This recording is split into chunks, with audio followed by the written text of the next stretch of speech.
పిల్లల్లో mobile addiction అనేది చాలా మట్టుకు పెరిగిపోయింది. ఇది ప్రతి ఇంట్లోనూ ఒక సమస్యగా మారింది. మీరు కూడా అదే సమస్యతో బాధపడుతున్నారా?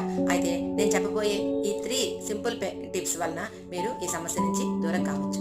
అదేంటంటే number 1 calm tone, number 2 distraction, number 3 bonding. పిల్లడు మొబైల్ కోసం ఏడుస్తూ ఉంటాడు. అలాంటి సమయంలో పేరెంట్స్ చాలా మంది ఎంతో అప్సెట్ అయిపోయి ఏం చేయాలో వాళ్ళకి తెలియక వాళ్ళు కూడా గట్టిగా అరవడం మొదలుపెడతారు. అలా చేయకూడదు. మీరు ముందర కామ్ టోన్ ని అలవాటు చేసుకోండి. నెంబర్ 2 వాళ్ళని ఆ ఆలోచన నుంచి ముందర వాళ్ళని మనం డిస్ట్రాక్ట్ చేయాలి. నువ్వు ఏడుస్తున్నావు, నువ్వు ముందర అలా ఏడవకు, మనం ఈ పని చేద్దామా, డ్రాయింగ్ చేద్దామా, ఒక స్టోరీ కలిసి చదువుదామా అని వాళ్ళని ఆలోచన నుంచి డిస్ట్రాక్ట్ చేయండి. మూడవది బాండింగ్. వీలైనంత ఎక్కువ సమయం పిల్లలతోటి మీరు గడపడానికి ప్రయత్నించండి. ఈ 3 సింపుల్ టిప్స్ని కనుక మీరు ఫాలో అవుతే ఈ సమస్య నుంచి మీరు దూరం కావచ్చు. ఇలాంటి సింపుల్ పేరెంటింగ్ టిప్స్ కోసం నా ఛానల్ని